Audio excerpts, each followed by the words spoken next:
السلام علیکم ورحمۃ اللہ وبرکاتہ۔ میں سیدہ ماریہ ہارون آپ کی خدمت میں قرآن پاک کی آج بہت ہی اہم سورت کے فضائل لے کر حاضر ہوئی ہوں۔ تو جیسا کہ آپ لوگ جانتے ہیں کہ سورۃ الاخلاص تو ہر کسی کو ہی یاد ہوتی ہے، سب سے چھوٹی اور سب سے آسان سورت ہے قرآن پاک کی، اور ہم اکثر نمازوں میں جو ہے وہ زیادہ تر سورۃ الاخلاص اور چھوٹی صورتیں ہی پڑھ رہے ہوتے ہیں، ٹھیک ہے نا۔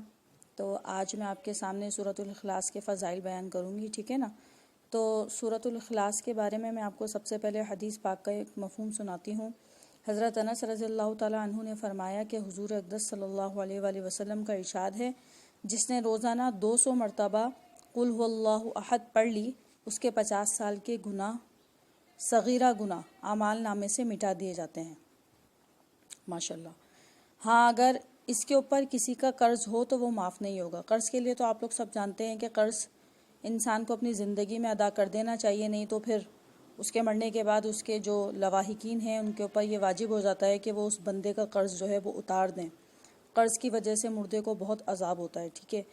ایک اور حدیث آپ کو سنانے جا رہی ہوں۔ حضرت انس رضی اللہ تعالیٰ عنہ نے حضور اقدس صلی اللہ علیہ وآلہ وسلم کا ارشاد نقل فرمایا ہے کہ جو شخص بستر پر سونے کا ارادہ کرے اور داہنی کروٹ پر لیٹ کر 100 مرتبہ قل هو اللہ احد پڑھ لے تو قیامت کے دن اللہ جل شانہ کا ارشاد ہوگا، اے میرے بندے، تو اپنی دائیں جانب سے جنت میں داخل ہو جا۔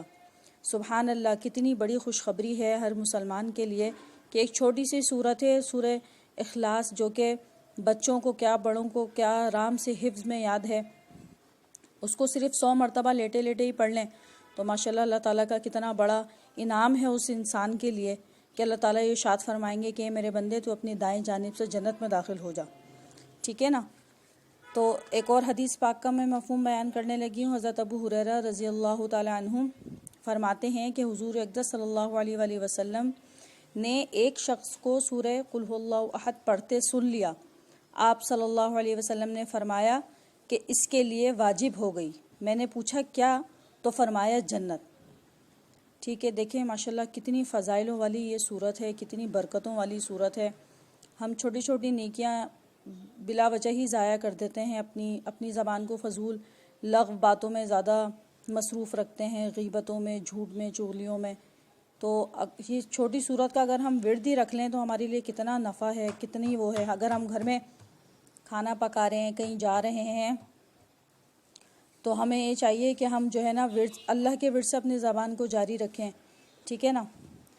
تو ایک اور ارشاد آپ صلی اللہ علیہ وسلم کا میں آپ کے سامنے عرض کرنے لگی ہوں۔ ایک شخص نے عرض کیا، یا رسول اللہ صلی اللہ علیہ وسلم، میں اس صورت یعنی قل هو اللہ احد سے محبت رکھتا ہوں۔ آپ صلی اللہ علیہ وسلم نے فرمایا، اس کی محبت نے تجھے جنت میں داخل کر دیا۔ سبحان اللہ، کتنی بڑی بات ہے، کتنی بڑی خوشخبری ہے ہمارے لیے کہ ہم اتنی چھوٹی چھوٹی سی چیزوں کو نظر انداز کر دیتے ہیں۔ میں کہتی ہوں کہ یہ سب سننے کے بعد شاید ہی کوئی مسلمان ہوگا جو اس صورت کو چھوڑے گا یا اس کا ورد نہیں رکھے گا۔ ایک اور حدیث پاک کا مفہوم آپ کے سامنے عرض کر رہی ہوں۔ حضرت سعید بن المسیب رضی اللہ تعالیٰ عنہ سے روایت ہے کہ حضور اقدس صلی اللہ علیہ وآلہ وسلم نے فرمایا کہ جس نے 10 مرتبہ قل هو اللہ احد پڑھ لی، اس کے لیے جنت میں ایک محل بنا دیا جاتا ہے۔ سبحان اللہ۔